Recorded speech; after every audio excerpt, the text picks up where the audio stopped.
नमस्कार माझ्या भावी शिक्षक मित्रांनो, तुमच्यासाठी मी आणखी एक व्हिडिओ घेऊन येत आहे। शिक्षक भरती संदर्भातले खूप सारे जवळपास 17-18 व्हिडिओ झालेत। माझा उद्देश हाच आहे की तुम्हाला थोडं इन्साइट यावं, थोडीशी आयडिया यावी, कारण खूप सारे लोक वेगवेगळ्या विषयावर व्हिडिओ बनवत आहेत त्याविषयी। पण माझा जो 10 वर्षातून मी जे काही शिक्षकी पेशातून जे काही शिकलो, मला जे काही इन्साइट आलं, मला वाटलं की ते तुमच्यासोबत शेअर करावं, जेणेकरून तुम्हाला पवित्र पोर्टल थ्रू जे काही इंटरव्ह्यूज होणार आहेत त्याला थोडीशी मदत होईल। शिवाय जे लोक असंच नकारात्मक विचार करतात की सर तिथं तर फक्त पैसे देऊन भरती होणार आहे, प्लीज हा व्हिडिओ त्यांच्यासाठी नाही आहे। कारण मी या गोष्टीवर विश्वास ठेवतो की आपण नॉलेज तरी आपले अपडेट केलं पाहिजे, त्याचा कन्वर्जन पुढं नेहमी चांगलं होत असतं, ज्ञान घेतलेलं कधीही वाया जात नसतं। सो शिक्षक भरती कशी होणार आहे, त्याच्यामध्ये किती भ्रष्टाचार होणार आहे याविषयी मी एकदा निवांत कधीतरी बोलेन। पण आपण जेव्हा इंटरव्ह्यूला समोर बसतो तेव्हा आपल्याला असं नाही म्हणता येणार की हा मी एवढे पैसे देणार आहे, करा जॉईन मला। तुम्हाला इंटरव्ह्यूमध्ये तर बोलावंच लागणार आहे। आणि भ्रष्टाचार हा आज सगळीकडे आहे, पण तरीही आपण त्याला काउंटर करण्याचा प्रयत्न नक्की केला पाहिजे। आपण नेहमी सकारात्मक राहिलं पाहिजे आणि सिस्टमशी लढलं पाहिजे। पण आपण जेव्हा सिस्टमशी लढतो तेव्हा आपण आपल्या बाजूने परफेक्टसुद्धा असलं पाहिजे। सो आज मी तुमच्यासोबत शेअर करतोय की एकंदरीत बऱ्याच लोकांच्या मनामध्ये नकारात्मकता आहे शिक्षकी पेशाबद्दल। परवाच कोणतरी एक प्रथितयश प्राध्यापक आहे, त्यांनी शिक्षकांना देशद्रोही म्हणालं। मी तर नेहमीच अशा एक्स्ट्रीमिझमचा विरोध करतो, निषेध करतो।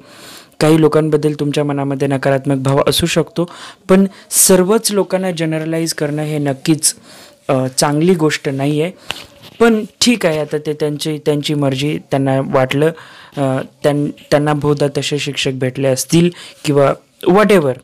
पण शिक्षकांची कामं काय आहेत असा जर तुम्हाला प्रश्न विचारला, what are the role of teachers, मला वाटतं की खाजगीमध्ये जर तुम्ही एखाद्याला म्हणालात की शिक्षक का व्हायचं आहे, तर खरंच हे दुर्दैव आहे की बऱ्याचशा लोकांना शिक्षकांना पगार चांगला असतो, सुट्ट्या भरपूर असतात, कामाची कटकट नसते, अशी उत्तरं देतात किंवा दिली जातात। But that is not the fact. गंमत म्हणून, मजा म्हणून अशी उत्तरं विनोदामधून, जोकमधून तुम्ही ऐकली असतील, पण ती वस्तुस्थिती नाही। शिक्षक teaching is a serious business, teacher is a serious person. आणि शिक्षकाला सर्व काही येत असतं। तुम्हाला पुढं अनुभव येईल, तुम्ही जेव्हा शिक्षक व्हाल तेव्हा शिक्षकाला भाषण देता येत असतं, शिक्षकाला रिपोर्ट बनवता येत असतात, शिक्षकाला मॅनेजमेंट येत असतं, शिक्षकाला रिलेशनशिप मॅनेजमेंट येत असतं। सगळ्याच गोष्टी शिक्षकाला कराव्या लागत असतात। त्याच शिक्षकाच्या हाताखाली शिकलेली मुलं डॉक्टर होतात, इंजिनियर होतात, पायलट होतात, लेखक होतात, कवी होतात, अकाउंटंट होतात। आणि शिक्षकांमध्ये हे सर्व गुण थोड्याफार प्रमाणात असतात। सो चला आज आपण बघूया की शिक्षकांच्या नक्की जबाबदाऱ्या काय असतात। काही प्रश्न तुम्हाला विचारले जाऊ शकतात, लाईक काय जबाबदाऱ्या आहेत शिक्षकांच्या। तर सगळ्यात पहिली जबाबदारी आहे अध्यापन करणे। Teaching is the first and foremost responsibility of teacher. कारण टीचरला नावच हे टीचिंगमुळे दिलेलं आहे। सो अध्यापन करणं हा एक शिक्षकाचं काम आहे। शिक्षक मित्रांनो किंवा भावी शिक्षकांनो, तुम्हाला हे जे मी काही 7-8 रोल सांगतोय शिक्षकांचे, हे महत्त्वाचे आहेत। असं असू शकतं की आणखी काही शिक्षकांना बरीच सारी कामं करावी लागतात, कागदोपत्री असो, बऱ्याच साऱ्या गोष्टींचे। जर माझ्या हातून एखादं जर रोल टीचरचा मिस आउट होत असेल तर कमेंट नक्की करा। हा व्हिडिओ कसा वाटला कमेंट नक्की करा, बोला यार, तुम्ही रिस्पॉन्स देत चला पुढे जाऊया। मूल्यमापन म्हणजे याला आपण असेसमेंट म्हणतो, इव्हॅल्युएशन म्हणतो। म्हणजे शिक्षक जे काही शिकवतो ते विद्यार्थ्यांपर्यंत कितपर्यंत पोहोचलं हे काम हे शिक्षकाचं असतं। टीचिंग, इव्हॅल्युएशन, मराठीमध्ये अध्यापन, मूल्यमापन। कार्यालयीन कामकाज, ऑफिशियल वर्क, बरेच सारे कार्यालयीन कामकाज असतात, खूप साऱ्या भानगड्या आहेत। तुम्ही फक्त जनरली ऑफिशियल वर्क असं म्हणून किंवा कार्यालयीन कामकाज म्हणून याला पुढं घेऊ शकता। निकाल, रिझल्ट्स बनवणे हे शिक्षकांचंच काम असतं। अटेंडन्स, हजेरी घेणे हे शिक्षकांचं काम असतं। रेकॉर्ड्स मेंटेन करणं हेही शिक्षकाचं काम असतं। नोटबुक करेक्शन हेही शिक्षकाचं काम असतं। आता नोटबुक करेक्शन संदर्भात तुम्हाला सांगतो, साधारणतः ह्या प्रश्नाचं उत्तर मी अशा लोकांना देतो ज्यांना वाटतं की शिक्षकांना काम नसतं। समजा एक इयत्ता 8वीचा शिक्षक आहे, त्याच्याकडे 4 वर्ग आहेत, एका वर्गात 60 मुलं आहेत। लक्षात घ्या, एक 8वीचा इंग्रजी विषयाचा शिक्षक आहे, 8वी 9वीला किंवा 7वी 8वीला शिकवतो, त्याच्याकडे 4 तुकडे आहेत। किती? 4। समजा एका तुकडीमध्ये 60 विद्यार्थी आहेत, तर आठवड्यातून तो प्रत्येक तुकडीला एकदा आठवड्यातून होमवर्क देईल. फ्रिक्वेन्सी आठवड्यातून एकदा पकडा फक्त.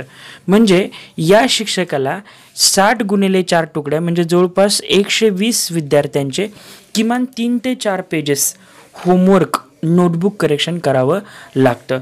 आणि समजा 120 विद्यार्थ्यांचा जर तो होमवर्क चेक करत असेल तर एका नोटबुकला समजा तुम्ही द्या 2 मिनिटे, तर साधारणतः 240 मिनिटे ही शिक्षकाची फक्त वह्या तपासण्यामध्ये जाऊ शकतात. किती काही वह्या तपासण्यामध्ये जर करत असेल तर तो शिक्षक.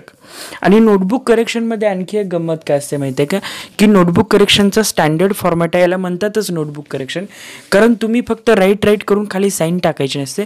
तर नोटबुक करेक्शनचा अर्थ असतो जिथं चुकीचं आहे तिथं लाल पेनानं गोल करा आणि त्याचं बरोबर उत्तर काय ते तिथं लिहा आणि त्या विद्यार्थ्याला दाखवून द्या की हे असं नाही असं होतं. हे एक सगळ्यात महत्त्वाचं काम आहे शिक्षकाचं. त्यानंतर वेळापत्रक, टाईम टेबल मॅनेजमेंट हा फार फार मोठा विषय आहे.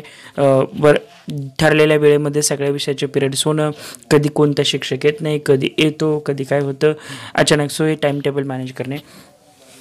प्रॉक्सी क्लास घेणे हे सुद्धा शिक्षकाची एक जबाबदारी असते. आता मला माहीत नाही हा शब्द कुठून आला, पण याला बऱ्यापैकी BEdवाले जे विद्यार्थी आहेत महाराष्ट्रातले ह्याला बुलेटिन, आणि महाराष्ट्रातच ही कॉन्सेप्ट आहे, बुलेटिन पिरियड म्हणतात. बुलेटिनचा अर्थ तर असा नाही आहे. हां, प्रॉक्सीचा अर्थ आहे बदली, पर्यायी. काय, जेव्हा आता समजा एखाद्या शाळेमध्ये 7-8 शिक्षक असतात, तरी एखादा शिक्षक जेव्हा रजेवर असतो तेव्हा त्या दिवशीचे त्याचे वर्ग जो शिक्षक घेईल त्याला त्या क्लासला प्रॉक्सी क्लास म्हणतात. काय म्हणतात? Proxy class. मला वाटत नाही बुलेटिन पिरियड म्हणतात त्याला, पण म्हणतात महाराष्ट्रात. आय डोंट नो हाऊ कसं म्हणतात, मीही महाराष्ट्रातलंच आहे म्हणा. पण स्टँडर्ड CBSE फॉर्मॅटमध्ये वगैरे त्याला, किंवा ज्या चांगल्या शाळा ज्यांना हे कळतं ते प्रॉक्सी क्लास असं म्हणतात. प्रॉक्सी क्लासच म्हणलं गेलं पाहिजे. हे शिक्षकाचं काम आहे.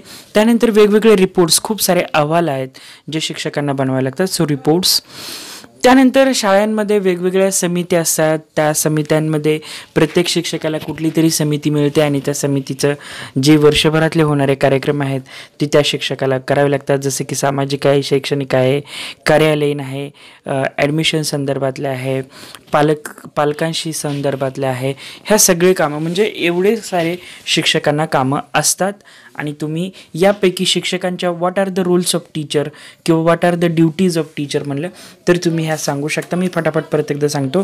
अध्यापन, मूल्यमापन, कार्यालयीन कामकाज, निकालपत्रक, हजेरी, records, notebook correction, time table, proxy class, reports and various committees. हा व्हिडिओ कसा वाटला मला नक्की सांगा, कमेंट करा.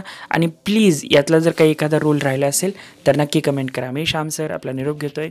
All the best.